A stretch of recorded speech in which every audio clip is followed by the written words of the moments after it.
Los buenos días al país, los buenos días a todo dominicano de bien que escucha la Z101, Gobierno de la Mañana. Estamos junto a ustedes una vez más para llevar las informaciones más importantes nacionales e internacionales que afecten el proyecto de vida de los dominicanos. En este jueves 1 de diciembre, arrancando el mes número 12 de este año, estamos junto a ustedes para analizar una vez más la actualidad en su faceta económica, política, todo lo que tiene que ver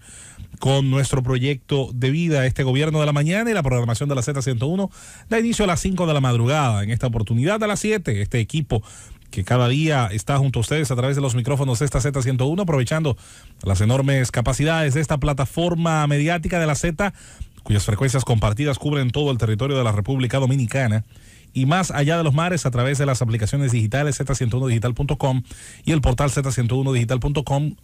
nuestro canal virtual ZTV, así como también los perfiles de redes sociales y enlaces con nuestra programación y contenido escrito, oral, virtual, etcétera. Todo esto, obviamente, preparado por la gerencia de esta estación, encabezada por su presidente, don Bienvenido Rodríguez Urán, Bienvenido Rodríguez León, y doña Isabel, para el disfrute del pueblo dominicano. Este equipo en cabina, que inicia desde ahora y que por 4 horas estará encargado de llevar estas informaciones: Nayib Chaedes, Susana Gotró, Felipe Romero, Julieta Tejada, Manuel Conde, Aníbal Díaz, Khalil Michel, Roseto Tavares y un servidor, José Luis Mendoza, con ustedes desde ahora y hasta el final del espacio. En la parte técnica, Cundo Camarena en los controles, Josefina Ortiz y Karina La Antigua en la coordinación y producción, y por supuesto, además nuestro compañero Carlos Gutiérrez en los audiovisuales, y el ingrediente principal, usted, que está cada día ahí, fijo con nosotros, como una rutina informativa que nos obliga a dar lo mejor, a hacer un buen uso de estas herramientas de la comunicación y de las libertades democráticas que tanto le han costado al pueblo dominicano. Sea así, pues, un día más y una jornada que estaremos disfrutando informarles. Ayer surge, dentro de las distintas informaciones que nos dejó la jornada, el hecho de que una de las llamadas bandas que opera en territorio haitiano, de estos grupos armados que se han robado el show durante este año, ha sido quizás la gran noticia, ha sido quizás el actor como se hace cada año en los premios del arte, se premia una revelación. No es que no existieran los grupos armados en Haití antes. Haití tiene muchos años que se ha convertido en un imán, en un tremendo mercado para la operación de grupos del crimen organizado. Y fíjense que hablé de mercado, porque el crimen organizado es una actividad que busca rentabilidad. No es una actividad lúdica, no es una actividad que se hace por disfrute, no es una actividad que se hace por un placer filosófico o ideológico. Es una actividad donde todo el que participa está intentando obtener ganancias, riqueza, muchas de ellas ganancias enormes, o por lo menos la esperanza de tener enormes ganancias en un corto periodo de tiempo, y obviamente fuera del alcance de cualquier tipo de control, de cualquier tipo de fiscalización que puedan tener las agencias oficiales. El crimen organizado, no importa de qué tipo, si el que específicamente trafica estupefacientes, si el que asegura la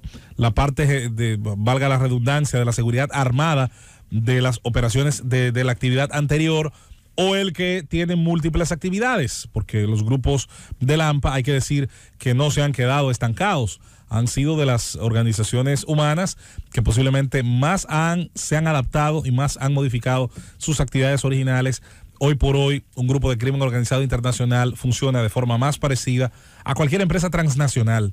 Tiene una alta gerencia, tiene una jerarquía vertical, entendible, clara, y suele manejar sobre todo información encriptada, información de la que solamente son capaces muchas veces de interpretar correctamente quienes tienen ese conocimiento. En ese sentido, América Latina ha tenido épocas y en cada época surge un fenómeno, o el mismo fenómeno evoluciona y va generando distintos protagonistas. La década de los 80 comenzó una gran parte del continente a escuchar de grupos que tomaron de hecho un nombre legítimo, como el nombre de cártel. Un cártel no era más que una agrupación de comerciantes de una misma actividad, que podía ser agrícola, que podía ser industrial, que podía ser ambas cosas, agroindustrial, que podía ser netamente exportadora, y se agrupaban para defender intereses, para generar políticas que pudieran ser beneficiosas. La cartelización de cualquier actividad se suponía que era un proceso positivo, que era una especie de gremialismo comercial. Bueno, en los años 80, cuando los grupos de narcotráfico comenzaron a agruparse en las grandes ciudades colombianas y tomaron esta palabra, el término cártel pasó a ser eso, una palabra que con un significado muy distinto en origen pasó a arrastrar un sentido negativo. Hoy nadie quiere que le llamen cártel, hoy usan el término en inglés clúster para tratar de diferenciarse de cualquier significado negativo. Siendo así... aquel cártel era con K. Me parece que con C. El cártel, porque ese es un la cartelización, un modelo económico, ¿verdad? Donde intervienen diferentes empresas de una misma actividad. O que intervienen en cada uno de los procesos de un determinado producto. También estaba, para no confundirlo con la cooperativización, pero en todo caso sí, terminó teniendo el término cártel, pues arrastrar un significado negativo que en principio no guardaba ninguna relación. Y en los años 90 vimos la transición de sabernos los nombres del cartel de Medellín, con Pablo Escobar a la cabeza, con Carlos Leder, con los diferentes miembros de ese grupo, los del cartel de Cali, con los hermanos Rodríguez Orejuela. Pasamos a aprendernos en los años 90 y a finales de los 90 los nombres de los mismos actores, pero mexicanos. Comenzamos a aprendernos los nombres del cartel originalmente de Sinaloa, que luego se comenzó a subdividir, de Miguel Ángel Félix Gallardo, después nos aprendimos el nombre del Señor de los Cielos, después nos aprendimos los nombres de diferentes actores hasta llegar al Chapo Guzmán, al cartel Jalisco Nueva Generación, entre otros grupos. Se identificó el norte de México como el centro de operaciones por su cercanía con los Estados Unidos, que estaba produciendo este tipo de fenómenos. Todavía, de hecho, no ha desaparecido, lo que ha hecho es cada vez resquebrajarse más aquella organización que originalmente era una sola y que después comenzaron a ser 4 o 5 dependiendo de las localidades, y que hoy son ya múltiples, variadas e incluso especializadas en diferentes procesos del crimen. ¿Qué ocurrió con el Caribe? Bueno, el Caribe insular históricamente ha tenido, por su situación geográfica, un gran atractivo para prácticas, digamos, contrarias al sistema. Desde aquella famosa República Pirata de Nassau en las Bahamas, y de la cual de hecho se han hecho películas, y Netflix tiene un documental bastante interesante que recomiendo, donde, aprovechando las condiciones de los archipiélagos tanto del Atlántico como del ala del Caribe, piratas, corsarios, la diferencia entre el pirata y el corsario era que el corsario tenía el permiso, el endoso del imperio, en el caso del imperio británico o holandés, para atacar a las naves enemigas, para atacar a las naves de otras naciones. Los piratas no tenían fidelidad a ninguna corona y atacaban ciertamente a todos los barcos que pudieran tener algún tipo de riqueza. El Caribe ya tuvo, en la época colonial, como lo tendría durante años, una especie de refugio geográfico por sus ensenadas, sus barreras coralinas, su topografía marina tan compleja. Se convertiría también en una especie de paraíso de esas actividades. Pasaban los años y quién iba a decir que el final del siglo XX iba a encontrar que precisamente su condición archipelágica, la enorme cantidad de islas repartidas por una enorme extensión territorial, iba a volver a convertir el Caribe en una especie de puente interminable de estas actividades. Y pasamos desde el Cayo Norman, aquella famosa isla adquirida por Leder, el anteriormente mencionado narcotraficante colombiano, que instaló en el Cayo Norman una pista de aterrizaje e instalaciones de combustible y de repostaje para sus aeronaves Cessna y de otros modelos que utilizaban para bombardear las aguas nacionales estadounidenses de cargamentos de droga, y que son recogidos en el documental, en el doble documental de los vaqueros de la droga, de los cowboys de la coca, que es bastante interesante.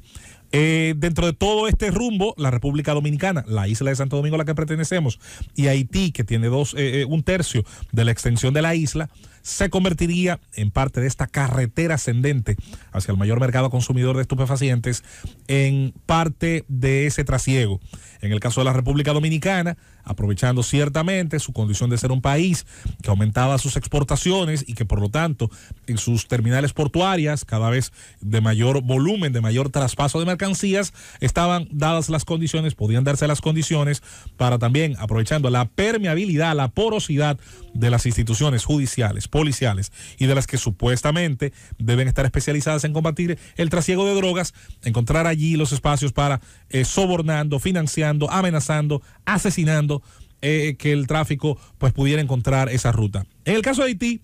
y a la caída ciertamente